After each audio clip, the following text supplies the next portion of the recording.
한남동 고층 빌딩 엘리베이터 문이 열립니다. 휴대폰 속 촬영 일정표가 아직 꺼지지 않았습니다. 나는 한서연 32살입니다. 신생 기획사 오디션으로 하루가 가는 배우 지망생이죠. 결혼한 지 6개월, 남편 강도윤은 충무로에서 이름 석자 쓰는 제작사 대표입니다. 현관 비밀번호를 누르려는 순간 뒤에서 낮고 단단한 목소리가 저를 멈춰 세웠습니다. 서연아. 고개를 돌렸습니다. 박정자 시어머니가 서 계셨습니다. 같은 단지 다른 동에 사시지만 자주 우리 집에 들르십니다. 검은 정장 코트 자락이 흔들릴 때마다 짙은 섬유유연제 냄새가 났습니다. 괜한 말하기 싫은데 며칠째 낯선 남자가 집에 드나드는 걸 봤어. 어머니, 오디션 대본 리딩 때문에 동료가 다녀갔을 뿐이에요. 밤늦게 내가 없을 때 그 남자랑 껴안는 것도 봤다. 말은 차갑고 눈빛은 흔들리지 않았습니다. 제가 문을 열자 집안에서 바닐라 향초 냄새가 흘러나왔습니다. 테이블에는 와인잔 2개가 놓여 있었습니다. 저는 웃어 보였지만 손끝이 식어갔습니다. 시어머니와 며느리, 그 불편한 거리감이 복도 공기처럼 무거워졌습니다. 저는 부산 사람입니다. 23세 서울로 올라왔습니다. 연극 무대에 서고 싶었습니다. 대학로 소극장에서 단역으로 시작했죠. 하지만 현실은 냉정했습니다. 보조 출연, 행사 도우미, 가끔은 홍보 모델로 생계를 이어갔습니다. 30이 되던 해 친구의 소개팅에서 도윤을 만났습니다. 영화 제작사 대표, 39살. 차분하고 신중한 사람이었습니다. 첫 만남에서 그는 제 말을 끝까지 들어줬습니다. 제 꿈을 비웃지 않았습니다. 연기 계속하고 싶으세요? 당연하죠. 그럼 제가 도울 수 있을 것 같아요. 그 말이 청혼의 시작이었습니다. 교제 기간은 석 달이었습니다. 도윤은 급하지 않았습니다. 정중했습니다. 서두르지 않는 남자라서 믿을 만하다고 생각했습니다. 아니, 믿고 싶었습니다. 결혼식은 작았습니다. 양가 가족과 지인 몇 명뿐이었습니다. 시어머니는 예의 바른 분이셨습니다. 인사를 받을 때도 식사를 하실 때도 품위를 잃지 않으셨죠. 우리 집은 조용한 게 좋아요. 소란스러운 건 싫어해요. 시어머니의 첫마디였습니다.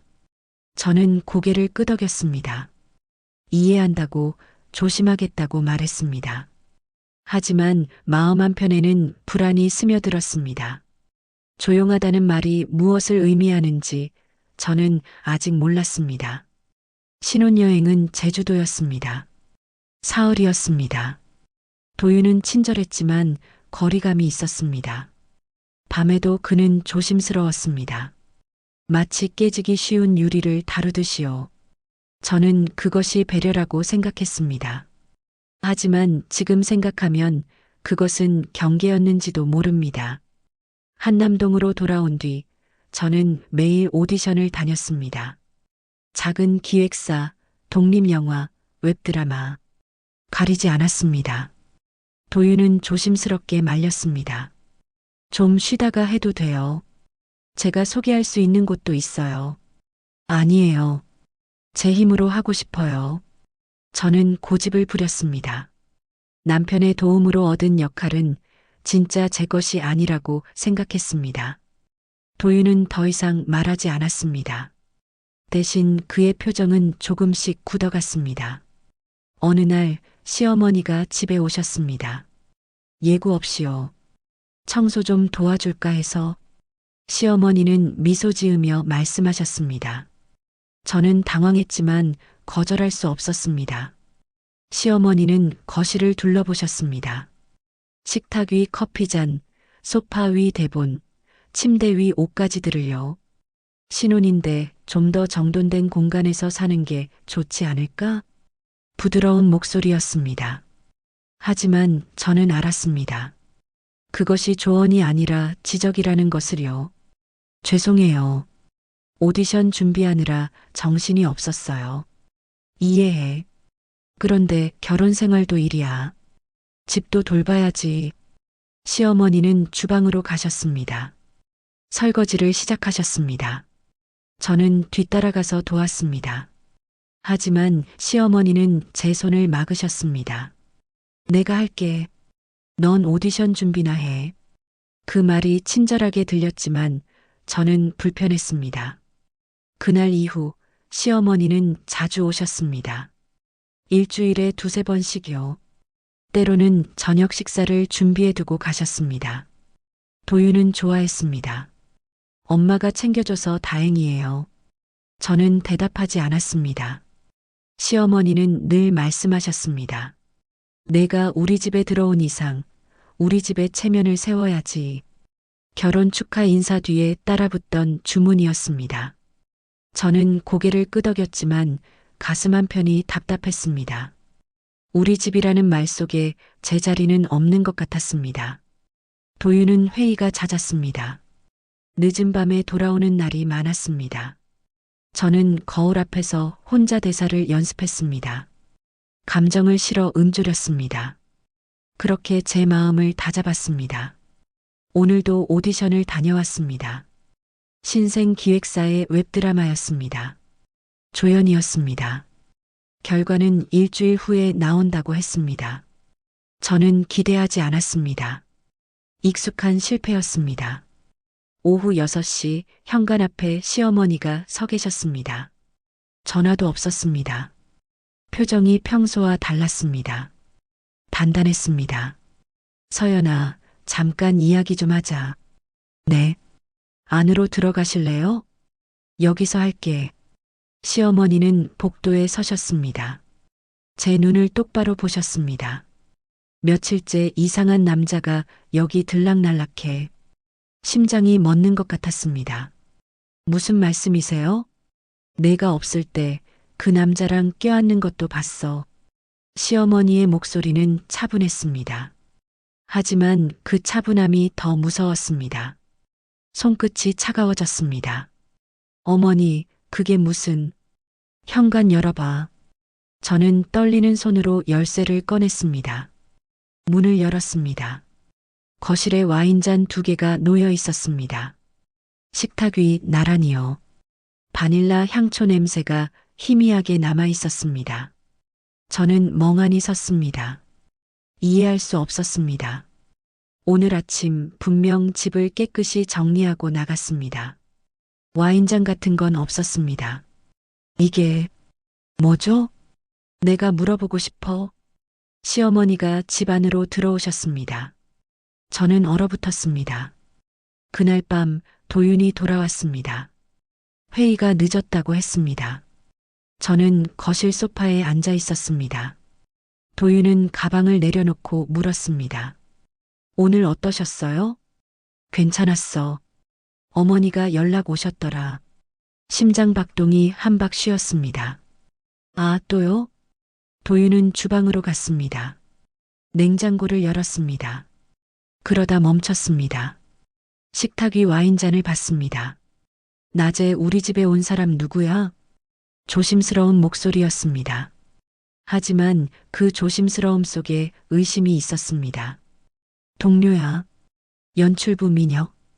입에서 튀어나온 이름이 제 귀에도 어색하게 들렸습니다. 저는 웃으며 잔에 물을 채웠습니다. 시어머니의 말은 저를 자꾸 설명하게 만들었습니다. 설명은 길어질수록 의심을 낳는다는 것 저도 압니다. 도윤은 더 이상 묻지 않았습니다. 하지만 그의 눈빛이 달라졌습니다. 저를 보는 시선에 균열이 생겼습니다. 그날 밤 저는 잠들 수 없었습니다. 누군가 제 집에 들어왔습니다. 와인잔을 놓았습니다. 향초를 켰습니다. 그리고 사라졌습니다. 무언가 잘못되고 있었습니다.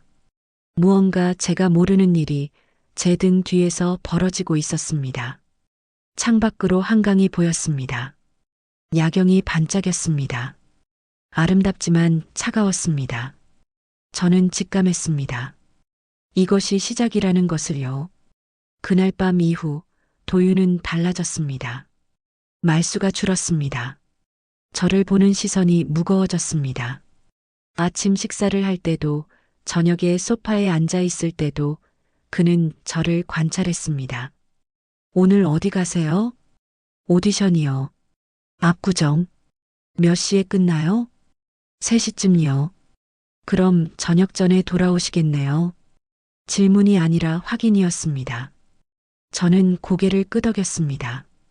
하지만 가슴이 답답했습니다. 남편의 질문 하나하나가 족쇄처럼 느껴졌습니다. 사흘 후 도윤이 출장을 갔습니다. 부산 이틀이라고 했습니다. 저는 혼자 남은 집에서 한숨을 쉬었습니다. 그제야 숨통이 트이는 것 같았습니다. 저녁을 먹고 거실에 앉았습니다. 대본을 펼쳤습니다. 내일 오디션 준비를 해야 했습니다. 스탠드 불을 켰습니다. 그때 뭔가 반짝였습니다. 스탠드 뒤편 작은 검은 점이 빛을 반사했습니다. 저는 자리에서 일어났습니다. 가까이 다가갔습니다. 손으로 만져봤습니다. 동그란 유리 렌즈였습니다. 몰래 카메라였습니다.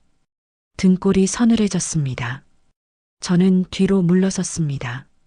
심장이 빠르게 뛰었습니다. 손이 떨렸습니다. 누가 설치한 걸까요? 도윤일까요? 시어머니일까요? 저는 핸드폰 카메라를 켰습니다. 집안을 둘러봤습니다.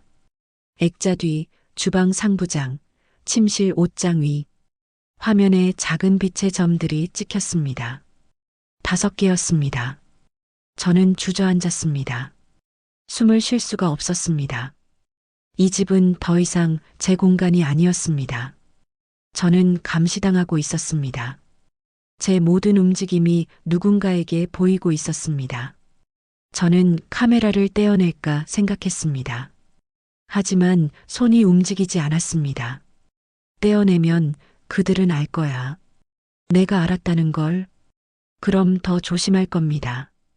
더 교묘하게 저를 올가맬 겁니다. 저는 아무것도 하지 않았습니다. 대본을 펼치고 대사를 읽었습니다. 평소처럼 행동했습니다. 하지만 제 안에서 뭔가 무너지고 있었습니다. 다음 날 도윤에게 전화했습니다. 여보, 집에 이상한 게 있어요. 무슨 일이에요? 카메라요. 몰래 카메라가. 카메라? 도윤의 목소리가 낮아졌습니다. 어디에요? 거실이요. 스탠드 뒤에. 침묵이 흘렀습니다. 긴 침묵이었습니다. 제가 설치했어요. 제 귀를 의심했습니다. 뭐라고요? 서연 씨, 저도 어쩔 수 없었어요. 엄마가 계속 말씀하셔서. 어머니가 시켰다고요? 목소리가 떨렸습니다. 시킨 게 아니라 걱정하셔서. 저도 확인하고 싶었어요. 서연 씨가 정말 집에 혼자 있는지 믿지 못하신다는 거죠? 그게 아니라고요? 저는 전화를 끊었습니다. 손이 떨렸습니다. 분노가 치밀었습니다. 하지만 그보다 더 큰 건 배신감이었습니다. 제 남편이 저를 감시하고 있었습니다. 시어머니의 말에 저를 의심하고 있었습니다. 저는 소파에 앉아 울었습니다. 소리 없이 오래. 그날 오후 도윤이 돌아왔습니다. 출장을 취소했다고 했습니다. 서연 씨, 이야기 좀 해요. 할 말 없어요. 제발, 제 입장도 좀 이해해줘요. 당신 입장이요? 저는 도윤을 똑바로 봤습니다. 당신은 아내를 믿지 않았어요. 시어머니 말만 믿었죠. 그게 당신 입장이에요? 엄마가 분명히 봤다고 하셨어요. 낯선 남자가. 그래서 저를 감시한 거예요? 몰래 카메라를 단 거예요? 도윤은 대답하지 못했습니다. 그의 침묵이 모든 것을 말해줬습니다. 저는 가방을 챙겼습니다. 어디 가요? 나가요. 당분간. 서연 씨, 저 혼자 생각 좀 할게요. 저는 집을 나왔습니다. 어디로 가야 할지 몰랐습니다. 친구 집도 친정도 멀었습니다. 결국 저는 대학로 근처 고시원에 방을 얻었습니다. 하룻밤에 3만 원짜리 방이었습니다. 좁고 냄새 나는 방이었지만 적어도 여기엔 카메라가 없었습니다. 일주일이 지났습니다. 도윤은 매일 문자를 보냈습니다. 전화를 걸었습니다. 저는 받지 않았습니다. 오디션을 다녔습니다. 떨어졌습니다. 다시 다녔습니다. 또 떨어졌습니다. 돈이 떨어지기 시작했습니다. 그때 도윤의 동생 재민에게서 연락이 왔습니다. 형수님, 저예요. 재민이요. 시간 있으세요? 무슨 일이에요? 형한테 들었어요. 지금 힘드시죠? 제가 도울 수 있을 것 같아서요. 저는 망설였습니다. 하지만 선택지가 많지 않았습니다. 어디서 만날까요? 분당에 조용한 카페 있어요. 거기서 볼까요? 주말, 저는 분당으로 갔습니다. 재미는 보험 컨설턴트였습니다. 도윤보다 6살 어렸습니다. 밝은 얼굴에 친절한 말투였습니다. 형수님, 괜찮으세요? 네. 그럭저럭요. 형이 요즘 많이 힘들어해요. 형수님도 힘드시겠지만 저는 커피를 마셨습니다. 대답하지 않았습니다. 저도 형 입장이 이해는 돼요. 어머니가 워낙. 재민이 말을 흐렸습니다. 어머니가 뭐라고 하셨어요? 뭐? 며느리를 잘 관리해야 한다고요. 집안 체면 때문에. 관리. 그 단어가 귀에 박혔습니다. 재민 씨는 어떻게 생각하세요? 저요? 저는 형수님 편이에요. 어머니가 좀 과하신 것 같아요. 재민이 웃었습니다. 웃을수록 눈매가 가늘어졌습니다. 그나저나 투자 얘기하고 싶어서 연락드린 거예요. 투자요? 네. 형수님 배우 준비하시잖아요. 자금이 필요하실 것 같아서 제가 무슨 돈으로 제가 상품 하나 소개해 드릴게요. 수익률 좋아요. 재미는 서류를 꺼냈습니다. 저는 고개를 저었습니다. 저는 돈이 없어요. 형한테 받으시면 되죠. 네. 형이 요즘 유원장 손본대요. 어머니한테 들었어요. 제 손이 멈췄습니다. 유원장이요? 네. 뭐, 제작사 지분 정리하는 것 같던데. 어머님이 모르는 게 어딨어요. 우리 집안일은. 재민이 가볍게 웃었습니다. 하지만 저는 웃을 수 없었습니다. 유원장. 그 단어가 머릿속에서 맴돌았습니다. 도윤이 유원장을 손보고 있다고요. 왜요? 무슨 일이 있는 건가요? 아니면 저를 지우려는 건가요? 저는 재민에게 물었습니다. 재민 씨, 솔직히 말씀해 주세요.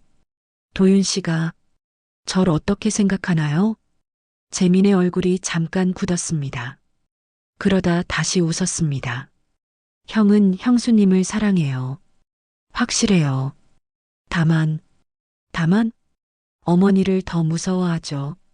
그 말이 제 가슴을 찔렀습니다. 저는 카페를 나왔습니다. 분당역까지 걸었습니다. 머릿속이 복잡했습니다. 시어머니는 저를 의심했습니다. 도윤은 저를 감시했습니다. 그리고 이제 유원장까지. 저는 무엇을 해야 할까요? 싸워야 할까요? 아니면 떠나야 할까요? 핸드폰이 울렸습니다. 도윤이었습니다. 서연아, 제발 집에 와. 이야기 좀 하자. 유원장 쓰셨어요? 침묵이 흘렀습니다. 누가 그런 얘길. 사실이에요? 서연아, 그건. 저는 전화를 끊었습니다. 그날 밤 저는 고시원 방에서 잠들지 못했습니다. 창밖으로 분당의 불빛이 보였습니다. 멀리서 차 소리가 들렸습니다. 저는 일기를 펼쳤습니다. 하지만 쓸 말이 없었습니다. 다만 한 줄만 적었습니다. 나는 지금 어디로 가고 있는 걸까? 그리고 다음 날 시어머니에게서 전화가 왔습니다.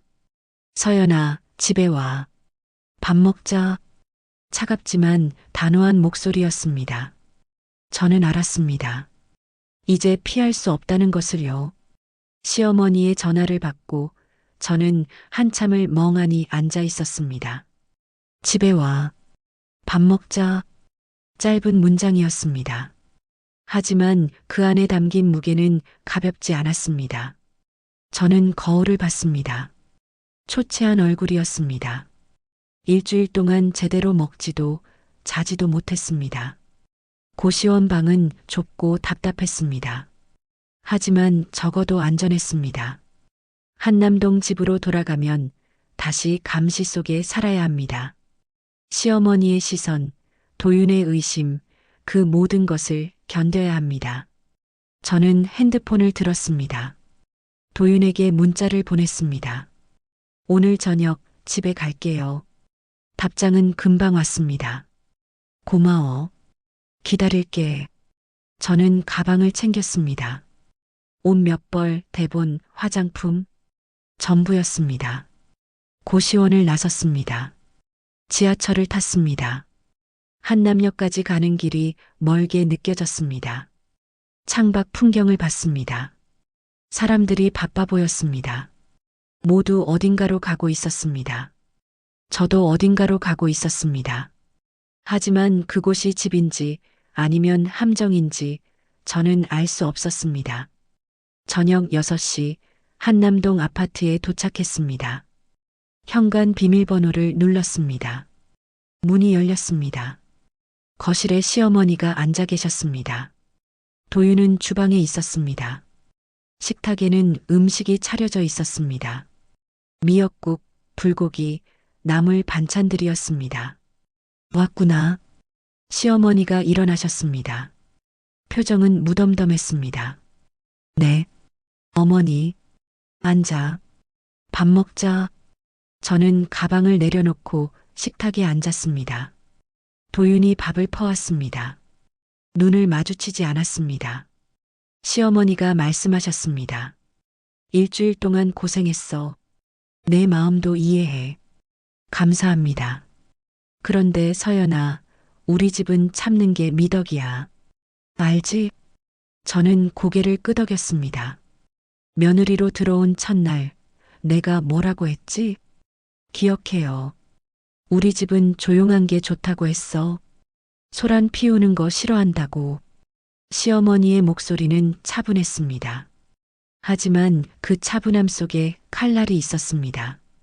네, 알아요. 그럼 앞으로는 조심해. 내 행동 하나하나가 우리 집 체면이야. 저는 숟가락을 들었습니다. 밥을 떴습니다. 입에 넣었습니다. 하지만 넘어가지 않았습니다. 도윤이 조심스럽게 말했습니다. 엄마, 이제 그만. 넌 조용히 해. 이건 어른들 이야기야. 시어머니가 도윤을 막았습니다. 도윤은 입을 다물었습니다. 저는 그 모습을 봤습니다. 제 남편이 시어머니 앞에서 무력한 모습을요. 식사가 끝났습니다. 시어머니가 거실 소파에 앉으셨습니다. 저희도 따라 앉았습니다. 서연아, 연예계 사람들은 바람 잘 날이 없다며? 무슨 말씀이세요? 내가 들었어. 배우들, 감독들 다 복잡하다며. 남녀관계도 엉망이고. 어머니, 그건 편견이에요.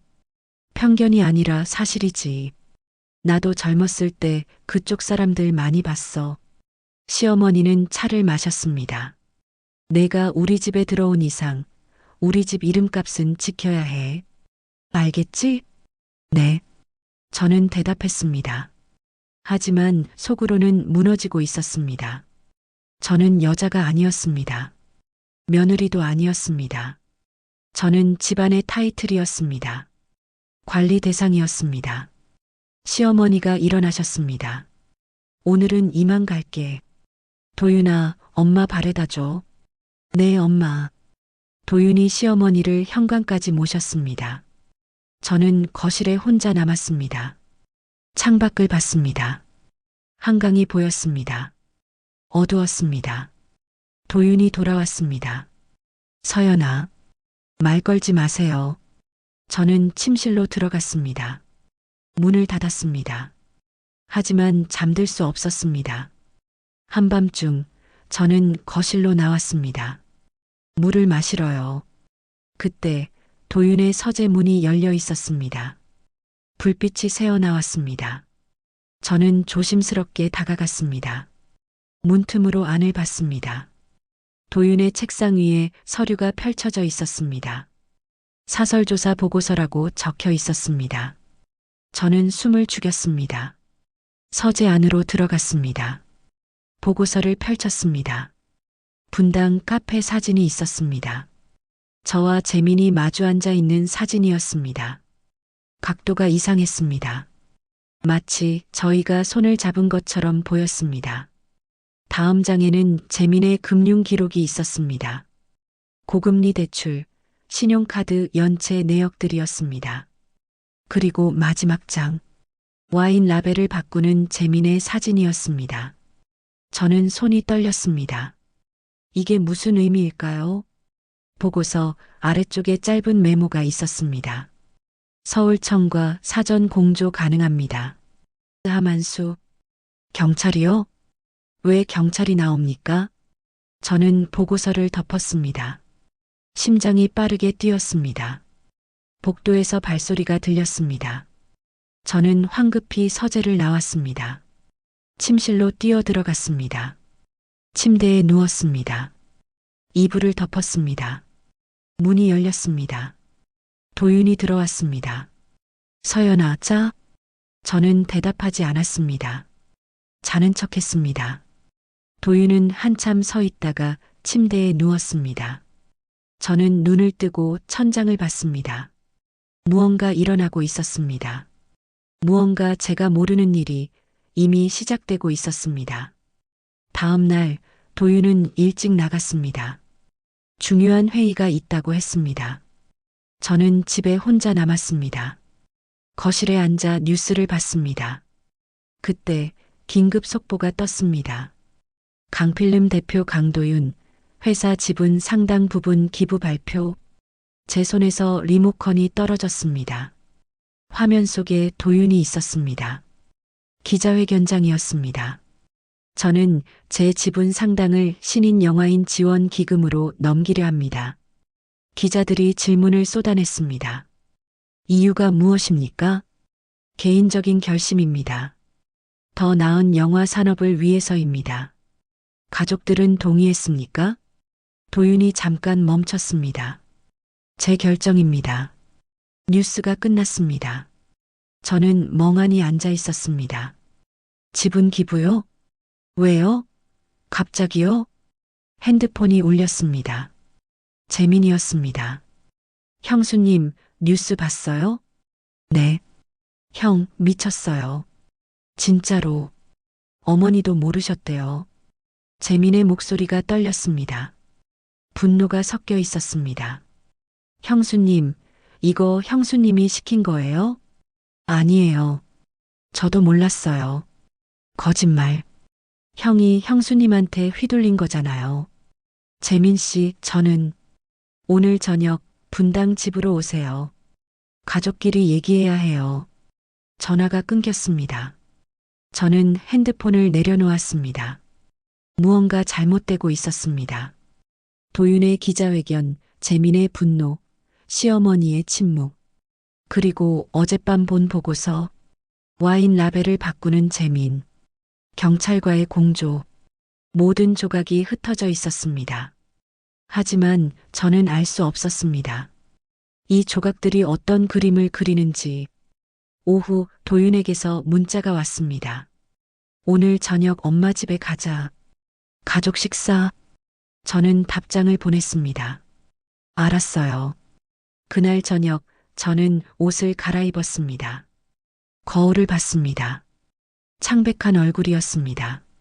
저는 화장을 했습니다. 립스틱을 발랐습니다. 손이 떨렸습니다. 현관을 나섰습니다. 엘리베이터를 탔습니다. 내려가는 동안 저는 생각했습니다. 오늘 밤 무슨 일이 일어날까요? 분당 집 식탁에는 무엇이 기다리고 있을까요? 엘리베이터 문이 열렸습니다. 저는 숨을 깊이 들이마셨습니다. 그리고 걸었습니다. 알 수 없는 곳을 향해. 분당 집은 조용했습니다. 차에서 내렸을 때부터 공기가 무거웠습니다. 도윤이 제 손을 잡았습니다. 차가웠습니다. 괜찮아요? 모르겠어요. 엘리베이터를 탔습니다. 15층까지 올라가는 동안 아무 말도 하지 않았습니다. 초인종을 눌렀습니다. 문이 열렸습니다. 시어머니가 서 계셨습니다. 왔구나. 네, 어머니. 들어와. 거실로 들어갔습니다. 식탁이 차려져 있었습니다. 갈비찜, 전, 나물들이었습니다. 그리고 테이블 한가운데 빈티지 레드와인 한 병이 놓여 있었습니다. 재민이 소파에 앉아 있었습니다. 우리를 보더니 일어났습니다. 형수님. 재민아. 도윤이 재민과 악수했습니다. 재민이 저를 봤습니다. 눈빛이 차가웠습니다. 앉으세요. 우리는 식탁에 둘러앉았습니다. 시어머니, 도윤, 저, 재민. 네 사람이었습니다. 침묵이 흘렀습니다. 시어머니가 입을 열었습니다. 밥 먹기 전에 이야기부터 하자. 네, 어머니. 도윤아, 오늘 그 기자회견은 뭐냐? 제 결정이에요, 어머니. 누가 시켰어? 아무도요. 시어머니의 눈빛이 날카로워졌습니다. 거짓말하지 마. 내가 그런 결정을 혼자 할 리 없어. 어머니, 정말. 서연이가 시켰지? 제 이름이 나왔습니다. 시선이 저에게 쏠렸습니다. 아니에요, 어머니. 저는 몰랐어요. 거짓말. 정말이에요. 그럼 왜 재민이랑 몰래 만났어? 카페에서? 저는 입을 다물었습니다. 재민이 말했습니다. 형수님, 저한테 투자 얘기하셨잖아요. 형 지분 이용해서. 그건 저는 다 알아요. 형수님이 형 재산 노린 거. 재민 씨, 그게 아니에요. 그럼 뭐예요? 목소리가 높아졌습니다. 도윤이 끼어들었습니다. 재민아, 진정해. 형은 왜 형수 편만 들어요? 어머니 말씀 안 들려요? 재민아, 형수 때문에 집안이 망가지는 거 안 보여요? 재민이 와인병을 집었습니다. 따개를 열었습니다. 코르크가 펑 소리를 냈습니다. 와인을 잔에 따랐습니다. 4개의 잔에요. 자, 다들 한 잔씩 합시다. 재민이 잔을 들었습니다. 저는 잔을 보았습니다. 붉은 액체가 출렁였습니다. 형수님, 먼저 드세요. 재민이 제게 잔을 건넸습니다. 그때 시어머니가 재민의 손을 막았습니다. 너부터 마셔. 어머니, 남의 집 며느리 먼저 잡수시게 하는 법 없어. 어머니, 그게 무슨. 너부터 마셔. 지금 당장. 시어머니의 목소리가 차가웠습니다. 재민의 얼굴이 굳었습니다. 왜요? 마시라고. 어머니, 저는. 재민아. 도윤이 동생을 봤습니다. 형도 의심해요? 마셔, 재민아. 재민의 손이 떨렸습니다. 잔을 입으로 가져갔습니다. 하지만 마시지 못했습니다. 그때 초인종이 울렸습니다. 우리는 모두 얼어붙었습니다. 시어머니가 일어났습니다. 현관으로 갔습니다. 문을 열었습니다. 형사 2명이 들어왔습니다. 서울지방경찰청입니다. 형사가 영장을 보여줬습니다. 압수수색 영장입니다. 협조 부탁드립니다. 저는 숨을 쉴 수가 없었습니다. 형사들이 거실로 들어왔습니다. 식탁을 봤습니다. 와인병을 봤습니다. 한 형사가 휴대용 키트를 꺼냈습니다. 와인병 목에 대었습니다. 몇 초가 지났습니다. 양성 반응입니다. 재민의 얼굴이 하얗게 질렸습니다. 뭐라고요? 이 와인에는 인체에 유해한 성분이 포함되어 있습니다. 아니, 그게 재민이 뒤로 물러섰습니다. 다른 형사가 재민에게 다가갔습니다. 강재민 씨 살인 미수 혐의로 동행 조사하겠습니다. 잠깐, 이거 오해예요. 저는 변호사와 통화할 권리가 있습니다. 형사가 재민의 팔을 잡았습니다. 형? 형? 재민이 도윤을 봤습니다. 도윤은 고개를 돌렸습니다. 어머니, 저 아니에요. 정말. 시어머니는 대답하지 않았습니다. 재민이 끌려나갔습니다. 문이 닫혔습니다. 거실에 침묵이 흘렀습니다. 시어머니가 저를 봤습니다. 오랫동안 봤습니다. 서연아, 네 어머니, 이게 너의 뜻이었니? 제 심장이 멎었습니다. 저는 몰랐어요. 거짓말하지 마. 정말이에요. 저는 아무것도 몰랐어요. 시어머니가 제 앞으로 왔습니다. 제 눈을 똑바로 봤습니다. 넌 알고 있었어. 내 남편이 뭘 하는지. 저는 도윤을 봤습니다. 도윤은 창밖을 보고 있었습니다. 도윤 씨, 미안해요, 서연 씨. 도윤의 목소리가 떨렸습니다. 저도 어쩔 수 없었어요. 재민이가 형수님을 무슨 소리예요? 재민이가 독을 탔어요. 와인에 형수님을 죽이려고. 제 다리에 힘이 풀렸습니다. 소파에 주저앉았습니다. 왜요? 빚 때문이에요. 회사 지분이 필요했어요. 저를 협박했어요. 형수님을 없애면 제 지분을 주겠다고. 그래서 당신은 함정을 쳤어요. 경찰과 협조해서. 저는 웃었습니다. 웃음이 나왔습니다. 저를 미끼로 쓴 거군요. 죄송해요. 죄송하다고요? 목소리가 커졌습니다. 당신은 저를 감시했어요. 의심했어요. 그리고 죽을 뻔한 상황에 밀어 넣었어요. 그게 다예요? 서연 씨, 나가요. 지금 당장. 저는 가방을 들었습니다. 현관으로 갔습니다. 시어머니가 불렀습니다. 서연아. 저는 멈췄습니다. 돌아보지 않았습니다. 미안하다. 시어머니의 목소리였습니다. 내가 널 사람으로 대하지 않았구나. 저는 문을 열고 나갔습니다. 2달 후 서울중앙지법이었습니다. 재민의 재판이 열렸습니다. 저는 증인석에 섰습니다. 검사가 물었습니다. 피해자는 언제부터 위험을 감지하셨습니까? 몰랐습니다. 끝까지. 남편분은 알고 계셨습니까? 네. 그런데도 함께 저녁 식사 자리에 가셨습니까? 네. 왜입니까? 저는 입술을 깨물었습니다. 믿었으니까요. 제 남편을. 방청석에서 한숨소리가 들렸습니다. 증거가 제출됐습니다.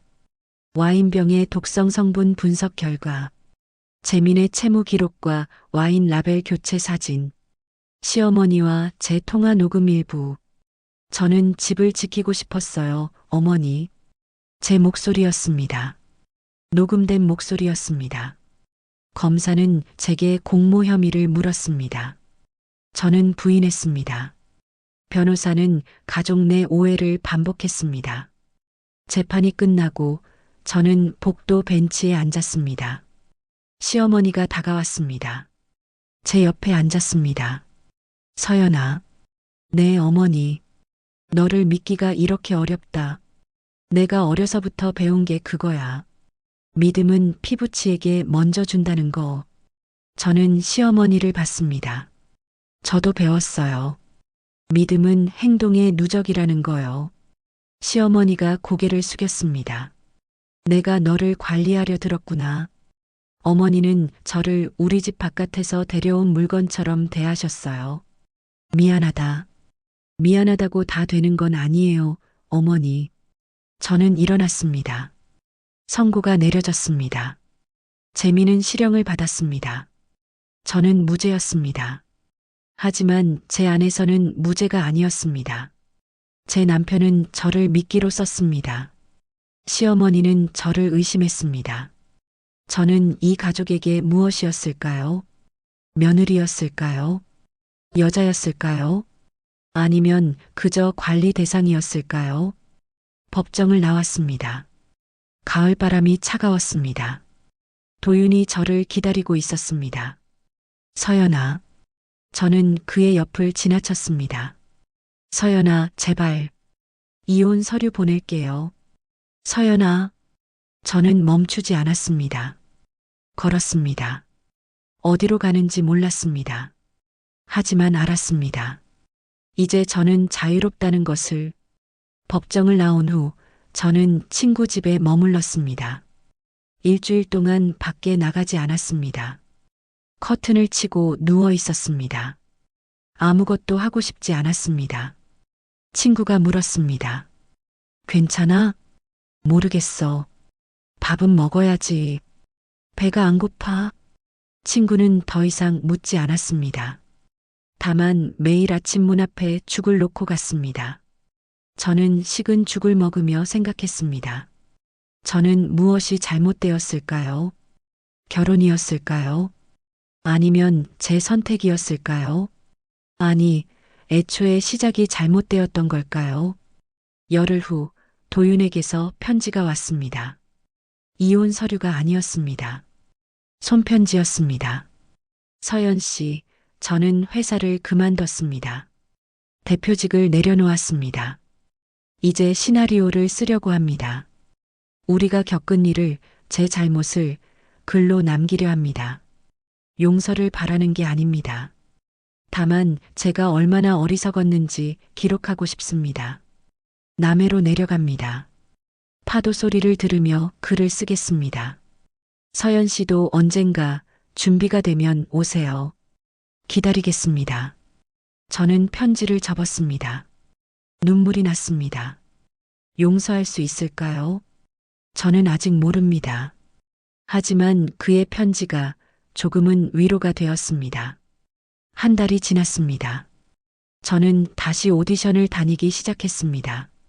웹드라마 조연에 붙었습니다. 작은 역할이었지만 기뻤습니다. 촬영장에서 대사를 음조렸습니다. 감정을 실었습니다. 연기를 하는 동안 저는 제가 아닌 다른 사람이 될 수 있었습니다. 그것이 위안이었습니다. 어느 날 시어머니에게서 전화가 왔습니다. 오랜만이었습니다. 법정 이후 처음이었습니다. 서연아, 내 어머니, 요가한다며. 무릎은 괜찮니? 예상치 못한 질문이었습니다. 저는 한참을 멈춰 있다가 대답했습니다. 네, 괜찮아요. 다음 주에 서울 올라가면 전복 사갈게. 내가 좋아하더라. 목소리가 조심스러웠습니다. 평소의 단단함이 사라져 있었습니다. 감사해요. 응, 그럼. 전화가 끊겼습니다. 저는 핸드폰을 내려놓고 한참을 멍하니 앉아 있었습니다. 그러다 눈물이 났습니다. 감사합니다가 이토록 어려운 단어였던가요? 어쩌면 우리가 서로에게 처음으로 건넨 진짜 인사였는지도 모릅니다.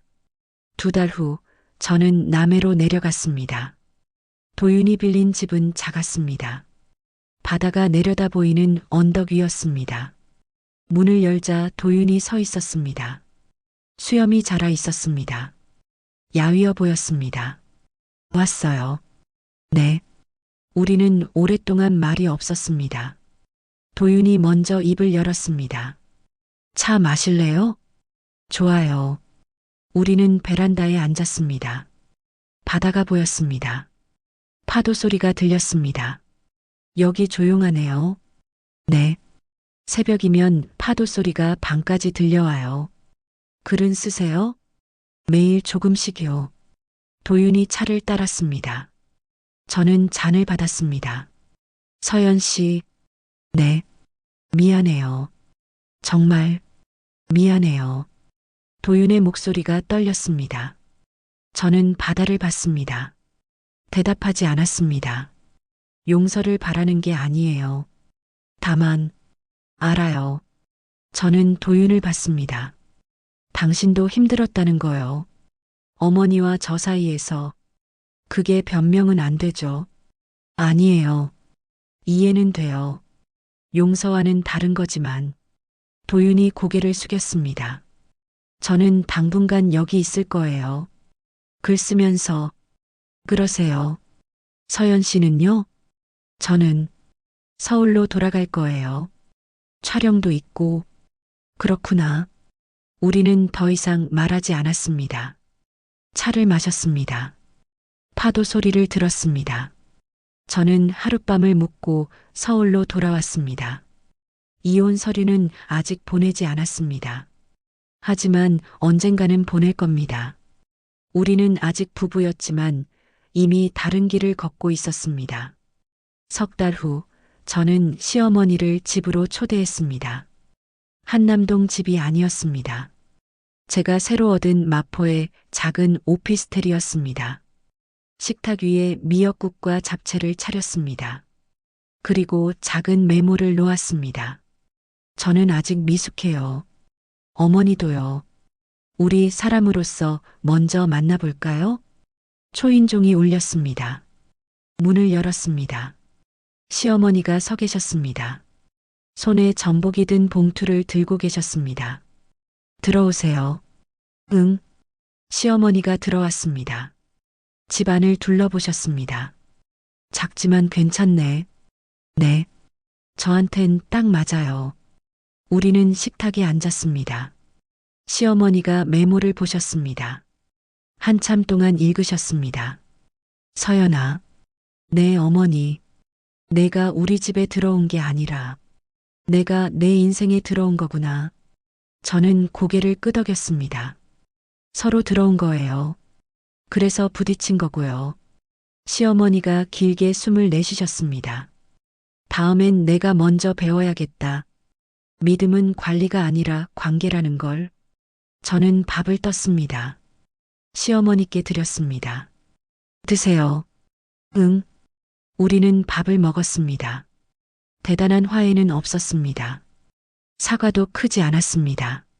다만 시어머니가 제 빈잔에 물을 따라주셨습니다. 넘치지 않게, 모자라지 않게.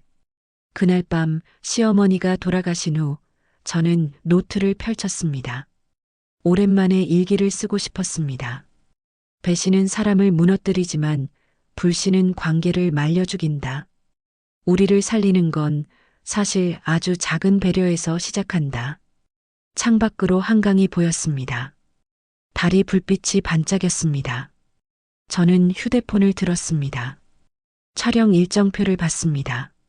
내일도 모레도 오디션이 있었습니다. 저는 일정표를 닫았습니다. 그리고 천천히, 아주 천천히 숨을 쉬었습니다. 시어머니와 며느리, 그 이름의 긴 호흡을 배우는 중이었습니다. 완벽하지 않았습니다. 여전히 어색했습니다. 때로는 답답했습니다. 하지만 우리는 배우고 있었습니다. 서로를 사람으로 대하는 법을요. 몇 달 후 도윤의 시나리오가 완성되었습니다. 그는 저에게 원고를 보냈습니다. 제목은 신뢰의 그림자였습니다. 저는 원고를 읽었습니다. 울었습니다. 웃었습니다. 그리고 마지막 장을 덮으며 생각했습니다. 우리의 이야기는 비극이 아니었습니다. 실패도 아니었습니다. 그저 배움이었습니다. 믿음이 무엇인지, 관계가 무엇인지, 사랑이 무엇인지를 배우는 긴 여정이었습니다. 그해 겨울, 저는 독립영화 주연에 캐스팅되었습니다. 시나리오를 읽는데 한 줄이 눈에 들어왔습니다. 우리는 서로의 그림자를 밟으며 걷는다. 때로는 아프지만 그래서 함께다. 저는 대본을 덮고 창밖을 봤습니다. 눈이 내리고 있었습니다. 하얗고 조용했습니다. 저는 외투를 입고 밖으로 나갔습니다. 눈을 맞으며 걸었습니다. 어디로 가는지 몰랐습니다. 하지만 괜찮았습니다. 이제 저는 혼자 걸을 수 있었으니까요. 그리고 가끔 누군가와 함께 걸을 수도 있었으니까요. 넘치지 않게, 모자라지 않게, 딱 맞게. 저는 휴대폰을 꺼냈습니다. 시어머니에게 문자를 보냈습니다. 어머니, 눈 오네요. 따뜻하게 입으세요. 답장이 왔습니다. 응, 너도. 저는 웃었습니다. 그리고 걸었습니다. 하얀 눈길 위를 천천히.